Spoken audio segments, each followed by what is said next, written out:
नमस्ते सबैजनालाई अनि स्वागत छ हजुरहरुलाई मेरो च्यानलमा। आज चाहिँ मैले सबैको फेभरेट स्न्याक फ्रेन्च फ्राईको रेसिपी लिएर आएको छु। यदि हजुरहरुले पनि मैले जसरी नै कुनै पनि स्टेप नछुटाइकन बनाउनु भयो भने रेस्टुरेन्टको जस्तै एकदमै टेस्टी र क्रिस्पी फ्रेन्च फ्राई घरमै बनाउन सकिन्छ, त्यो पनि एकदमै इजी वेमा। सुरु गर्नु पहिला यदि हजुरहरु नयाँ हुनुहुन्छ भने मेरो च्यानललाई सब्स्क्राइब गर्न नभुल्नु होला। फ्रेन्च फ्राई बनाउनको लागि चाहिँ ठूलो साइजको आलु चाहिने हुनाले मैले यहाँ 4 वटा सफा गरी राखिएको आलु लिएकी छु। यसलाई चाहिँ यहाँ मैले पिलरको सहायताले सबै बोक्रा निकाल्दै छु।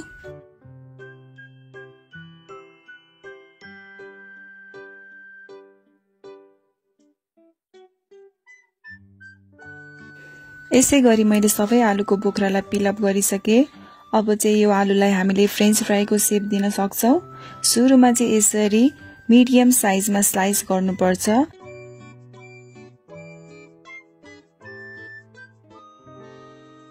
अब चाहिँ आलुको एउटा स्लाइस दिँदै हाम्रो फिंगरको जस्तै शेपमा लाम्चो आकारमा काट्नुपर्छ। यसरी नै म हजुरहरुलाई अरु बाँकी पनि काटेर देखाउँछु। मैले चाहिँ यहाँ आलु खेर नजाओस् भनेर साइडको भाग नकाटिकन सबै भागलाई लाम्चो आकारमा काटेको छु।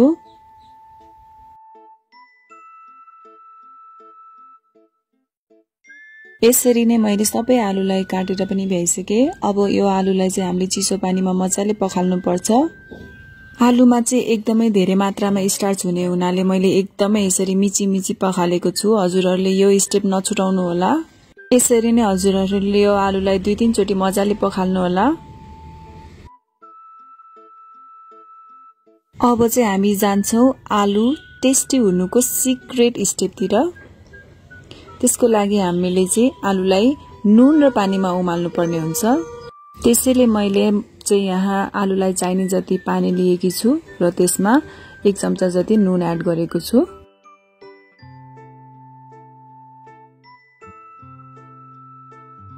पानी उम्लिसकेपछि चाहिँ हामीले काटेर राखेको आलु एड गर्नुपर्छ। सबै आलु एड गरिसकेपछि एकचोटी मजाले यसलाई चलाइ पनि दिनु होला र चलाइसकेपछि यसलाई कम्तीमा 10 मिनेट उमाल्नु होला। बीचमा आलुलाई यसरी बिस्तारै चलाइ पनि दिनु होला।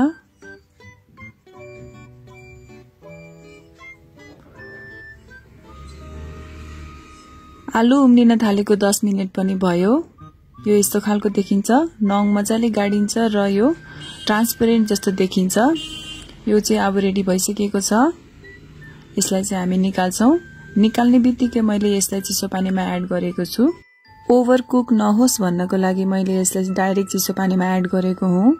आलु धेरै पाक्यो भने चाहिँ यो सबै भाँचिन्छ, त्यही भएर 10 मिनेट भन्दा ज्यादा नपकाउनु होला। आलु चाहिँ सेलाइसकेपछि यसलाई एउटा भाँडामा निकाल्नु होला।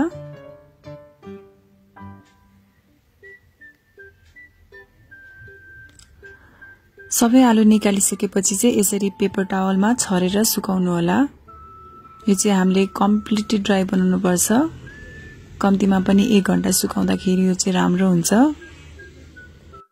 हेर्नुस् त आलुमा भएको पानी सबै सुकिसकेको छ। यता मैले फ्राई गर्नको लागि तेल पनि बसालिसके। तेल तातेको छ कि छैन भनेर यसरी एउटा आलु लिएर डुबाउनु होला। डुबाउँदाखेरि त्यसमा बबल्स आयो भने यो चाहिँ फ्राई गर्नको लागि रेडी छ। त्यही भएर मैले यसरी आलु पनि एड गरे। आलुलाई एड गरिसकेपछि चाहिँ यसलाई हामीले मिडियम फ्लेममा फ्राई गर्नुपर्छ। यसलाई चाहिँ बिस्तारै चलाउँदै फ्राई गर्नुपर्छ। बाहिरको लेयर थोरै क्रिस्पी हुन्जेलसम्म मात्रै यसलाई फ्राई गर्ने हो। अहिले नै हामीले यसलाई पुरै पकाउने हैन। त्यसैले यतिको साइजको आलुलाई चाहिँ 5 देखि 6 मिनेट फ्राई गरेपछि हामी निकाल्छौं।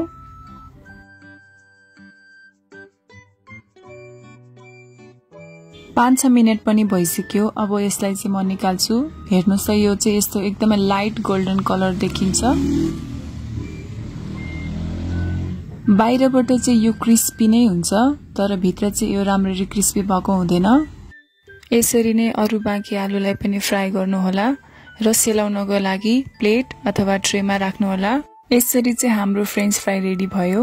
तर यो खानको लागि चाहिँ रेडी भएको छैन। यसलाई हामीले फेरि फ्राई गर्नुपर्छ। यसरी चाहिँ आलुलाई सेलाएर हजुरहरूले फ्रेन्च फ्राइजलाई फ्रिजमा राखेर महिनौसम्म खान सक्नुहुन्छ। त्यति बेरसम्म पनि यसको टेस्टमा कुनै पनि खराबी आउँदैन।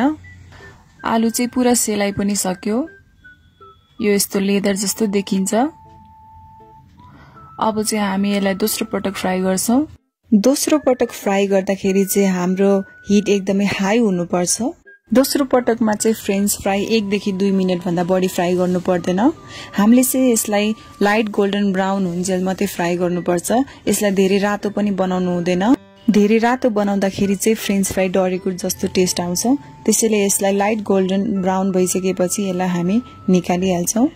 यसरी फ्रेन्च फ्राईलाई डबल फ्राई गर्दाखेरि चाहिँ यो एकदमै क्रिस्पी बन्छ भने नुन पानीमा उमाल्दाखेरि चाहिँ यो भित्र एकदमै टेस्ट पस्छ।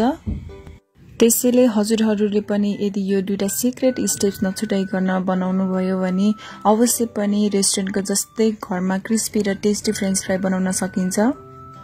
हेर्नुस् त, यसरी चाहिँ हाम्रो फ्रेन्च फ्राई पनि रेडी भयो। यो देख्दा मात्रै राम्रो होइन, यो खाँदा पनि एकदमै टेस्टी र क्रिस्पी हुन्छ। अब चाहिँ हजुरहरूले तातो क्रिस्पी फ्रेन्च फ्राई केचप अथवा मेयोनेजमा डिप गरेर खान सक्नुहुन्छ। भएन त अब 20 रुपैयाँको आलु 200 रुपैयाँको। यदि हजुरहरूलाई आजको यो भिडियो मन पर्यो भने मेरो च्यानललाई सब्स्क्राइब गर्न नभुल्नुहोला। अर्को हप्ता जाडोको लागि तातो माछाको झोल कसरी बनाउने भनेर रेसिपी लिएर म आउने नै छु। Till then, bye by.